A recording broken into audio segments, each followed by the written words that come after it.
Hi friends, ఈరోజు మళ్ళీ మీకోసం ఇంకో రెసిపీతో వచ్చేసాను. అది కూడా స్నాక్ అండి. ఇంకా ఇది ఉప్మా తినని వాళ్ళు ఉంటారు కదా, పిల్లలు స్కూల్ నుంచి వచ్చిన వెంటనే ఆకలిస్తుందని చెప్పారు. అందుకే ఏం చేయాలి, ఇంట్లో అట్లు పిండి కానీ ఇడ్లీ పిండి కానీ ఏమీ లేవు ప్రస్తుతానికి. అందుకే ఏం చేయాలా అని ఆలోచించి ఇంకా ఇలా ట్రై చేశాను. చాలా బాగున్నాయి, ఈజీగా ఉన్నాయి, టేస్టీగా కూడా అయిపోతాయి. ట్రై చేయండి మీరు కూడా. చేసిన తర్వాత ఎలా వచ్చాయో కామెంట్స్లో పెట్టండి.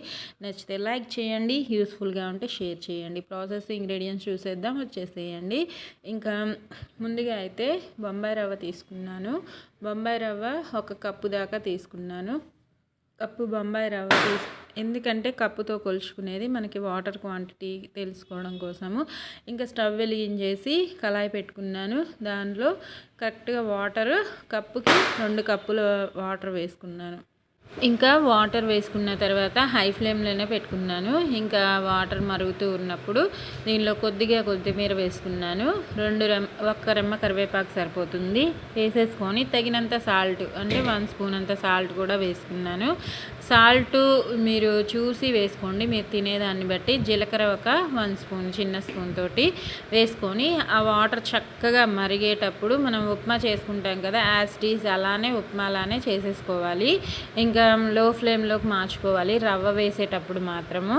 ఇది ఉప్మాలాగా రెడీ అయిపోతుంది. ఫ్యాన్ కింద చల్లారి పెట్టేసుకోండి. బాగా చల్లారిన తర్వాత మాత్రమే ఇవి చేసుకోండి అనమాట. ఎందుకంటే వేడి పట్టుకోలేదు, ఇంకా వేడిగా ఆయిల్లో వేసినా కూడా అంత బాగోదు. కాబట్టి చల్లారిన తర్వాత వాటర్ అద్దుకొని చిన్న బాల్స్ చేసుకొని మనం వడలు ఎలా చేసుకుంటామో నేనైతే వాటర్ అద్దుకున్నాను. మీరు కావాలంటే ఆయిల్ అయినా అప్లై చేసుకోండి, మీ ఇష్టం, మీ చాయిస్. ఇంకా ఎలాగో డీప్ ఫ్రైయే కాబట్టి నేను వాటరే అద్దుకున్నాను. ఇలా వడ షేప్లో చేసుకొని ఆయిల్ హై ఫ్లేమ్లోనే పెట్టుకోండి. హై టు మీడియంలోకి మార్చుకుంటూ చేసుకోండి. ఇవి బాగా అన్నీ వేసేసుకున్న తర్వాత గోల్డెన్ బ్రౌన్ కలర్ వచ్చేంతసేపు ఫ్రై చేసుకుంటే 2 వైపులా టర్న్ చేసుకుంటూ దగ్గరే ఉండి ఈజీ అండ్ టేస్టీ స్నాక్ అయితే అప్పటికప్పుడు రెడీ అయిపోతుంది. ఈ రెసిపీ అనేది మీరు ఉప్మా మిగిలిపోయినా ట్రై చేయొచ్చు. ఒకసారి అలా కూడా ట్రై చేయండి. ఇంకా నచ్చితే లైక్ చేయండి. ఇదిగోండి నా స్నాక్ అయితే రెడీ అయిపోయింది. ఉప్మాతోటి గారెలు వేశాను ఫస్ట్ టైము. ఇది కూడా ఒక వీడియోలో చూశాను అనమాట. లైక్ చేయండి, యూస్ఫుల్గా ఉంటే షేర్ చేయండి. ఆరోగ్యంగా తినండి.